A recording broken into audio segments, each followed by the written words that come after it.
Dan suatu ketika di akhir zaman nanti itu yang meleburkan adalah api juga.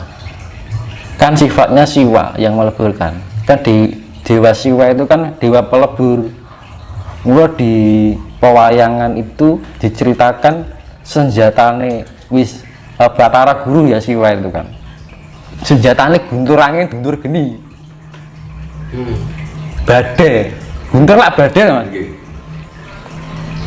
Guntur angin, guntur geni. Lah, kiamat terakhir nanti terjadinya karena badai matahari, api yang terbawa oleh angin seperti badai, zuriat entek Mas. Itu kiamat terakhir akan terjadi seperti itu. Makanya di wayang sudah dijelaskan adalah siwa itu menghukum titah yang salah atau titah yang berani, dia mengeluarkan jurusnya yang namanya guntur angin, guntur geni. Itu badai. Sebenarnya bumi ini tak sekolah kuwi. Badai. Iya, basa Jawa ini guntur angin, guntur geni. Mula sifatnya siwa itu ada dua, pelebur dan penyempurna. Makanya dalam kisah wayang itu yang bisa menaikkan ke surga adalah, yang bisa menyempurnakan titah adalah siwa itu tadi. Tapi jika dia juga bisa meleburkan, mulai diarani nenggon wayang itu kan kawah condro di muka, dilebokke ning neraka. Nah, sempurna itu apa Mas? Itu bisa rohnya, kalau moksa itu sudah hanya roh tapi rogo. Makanya fungsinya meditasi kalau tingkat pencapaian sampai raga itu lebih susah, karena kang muksan itu lebih mengendalikan cipta, rasa, jiwa lan rogo. Nah, gitu. Jadi kalau kita sudah mencapai tingkat kesempurnaan raga, ini luar biasa Mas. Karena rogo ini kanggunan regret, kanggunan sifat angkara murka. Nah, itu makanya di dalam gunungan wayang itu mesti kaya ono gapura buta ana loro. Iki simbol angkara lan murka. Angkara itu kan artinya dibilang angkara itu apa? Ego yang berlebihan. Over ya. Nah, itu akhirnya timbullah angkara. Sifat keakuan, merasa benar, merasa pintar. Pokoknya egois lah kan gitu. Nah, paling gitu. Nah, makanya dihindari sifat-sifat seperti itu. Terus buta siji nih, murka. Murka itu apa tuh jane? Nafsu yang berlebihan. Akhirnya timbullah kemurkaan. Rumangsa duweni serakah, seneng ngrusui wong liya. Nah, itu murka. Kan gitu. Apakah ini nafsu itu memang apa ya? Apakah nafsu itu selalu buruk atau gimana menurut Mas Tinus itu? Nah, ini saya jelaskan. Kalau kita bicara soal nafsu loh ya. Itu berkaitannya dengan sedulur papat kalima pancer. Jadi di dalam wayang itu diceritakan Puntadewa. Itu pancere. Kalau di gunungan itu merpati putih. Iya. Iya kan? Nah, ini gunungan kan ada 5 hewan. Ular, macan, monyet, sama banteng. Itu 4 sifat buruk yang ada dalam raga kita. Lah sifatnya seko gawan, seko darah ini loh Mas. Banyu abang ini loh. Ini nggawa sifat 4 karakter dunia, keduniawian yang ngono loh. Sifat atau nafsu? Sifat. Itu nafsu.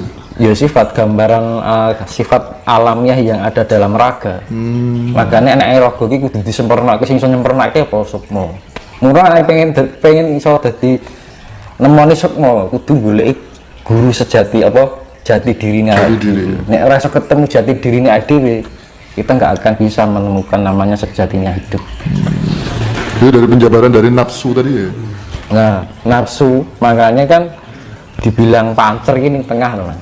Orang yang pinggir, orang yang ngarep, orang yang dhuwur, orang yang isor, orang yang dhuwur, kan yang tengah. Berarti sifatnya penyeimbang. Kabeh nek kekakean ora apik, nek kekurangan ya ora apik. Ya. Ego, kita kalau kelebihan dadine angkara egois. Eneke Wah ora apik lah ngene. Nek kekurangan ego eneke wong lemah, enekmu tidak. Jadi diambil sisi tengahnya adalah kebijaksanaan. Berarti intinya nafsu itu juga penting, tapi dengan Nah, yang kalau berimbang. nafsu kelebihan akhirnya jadi angkara murka, apa murka ya, murka lah, kemurkaan. Punya keinginan nggak terus menungso kan enek mung kurang terus golek anuan gitu loh. Enek mung kurang. Ini enek kekurangan sifat nafsu. Kok urip orang di pengarep-arep di tujuan hidup kan gitu. Dadi jupuk tengahe. Sifat asih. Temune kan ngono to, Mas. Terus untuk menjadikan nafsu itu bisa balance atau seimbang itu seperti apa, Mas? Apa namanya? Nah itu kan makanya kan fungsinya spiritual kan ning ngono to, Mas. Kita mencari rileks, Relax ya. ketenangan, kedamaian. Ketika kita sudah menemukan itu, kita akan balance. Kita seimbang, lebih bisa mengontrol diri. Jadi kita meningkatkan tingkat kesadaran. Dewi nek arep nglakoni salah ki oh ya sadar, oh iya ya aku ki kleru ya. Nah, itu ya namanya sadar. Berarti Mawas diri. berarti pada dasarnya semua orang itu punya kesadaran, baik itu dilakukan secara sengaja dan tidak sengaja, kesadaran itu berarti ada, Mas. Jadi kesadaran itu untuk memahami bawah sadar. Jadi Dewi kadang-kadang lakoni sesuatu kesalahan yang di bawah sadar kita. Dewi rakrasa nek ade nglakoni salah lagi loh.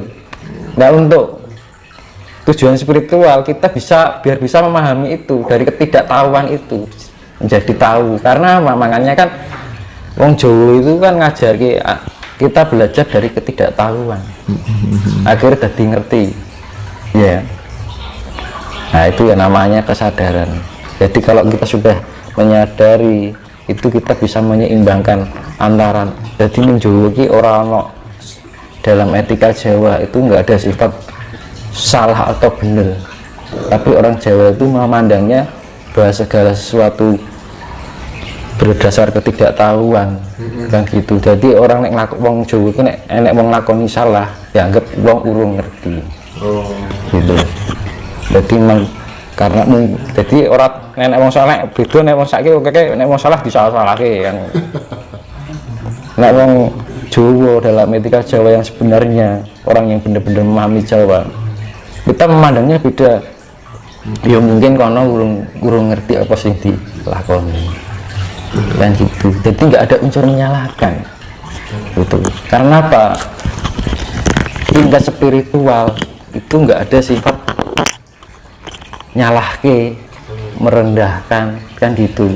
Makanya belajarlah merendah sampai tak ada ya seorang pun yang bisa merendahkanmu ya. Belajar mengalah sampai tidak seorang pun bisa menyalahkanmu kan gitu. Jadi tidak ada kebenaran jika masih mau menyalahkan, tidak ada yang ditinggikan jika masih mau merendahkan. Jadi sifatnya itu mau Jawa niki dadi yo padang sing ora blereng, dadi yo santoso sing ora medeni, dadi yo bener ning tanpa nyalahke. Ngono lho. Kalau misalnya Dadi yo landhep ning sing ora nglarani, dadi yo lancip sing ora natoni. salah itu